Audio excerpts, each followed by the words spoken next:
particular common is in the town of Newport Pagnell, which is about 50 miles outside of London. And this space, this great big open space, has been open like this going all the way back to the Middle Ages, so like the time of knights and ladies. Just a little bit of background. So the kind of traditional setup that you would have in a small town like this is that you would have a manor house, not, oh, so nice to meet you, manor, but M-A-N-O-R, like a manor house. And you can actually just make out behind me the spires of the church, kind of near where the manor house is still.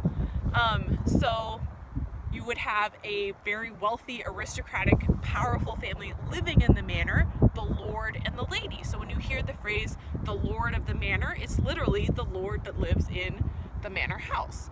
So you have the lord of the manor, and the lord of the manor owns massive, massive, massive amounts of property and land. But people live on it. They're tenants, they farm. And the lord of the manor is kind of responsible for the tenants. So the tenants in this case would farm little strips of this common, but round about, gosh, I think it might have been the 1200s, people started to come to an agreement that both the lord of the manor and the tenants would have grazing rates. So grazing rates mean that you can bring your animals, and there's several different kinds of animals. Maybe it's cattle, maybe it's sheep, and as long as they're branded and kind of labeled correctly, they could come and graze.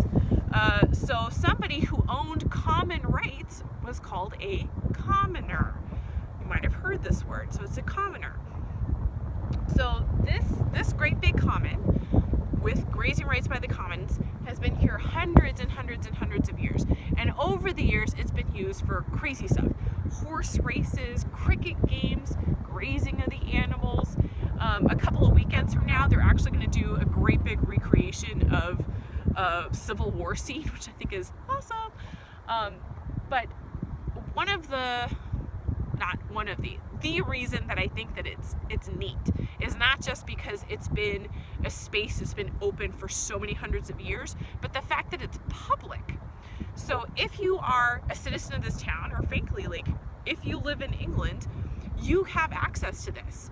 So all of the people who live in those houses, they can just walk outside, and this is kind of their gigantic backyard.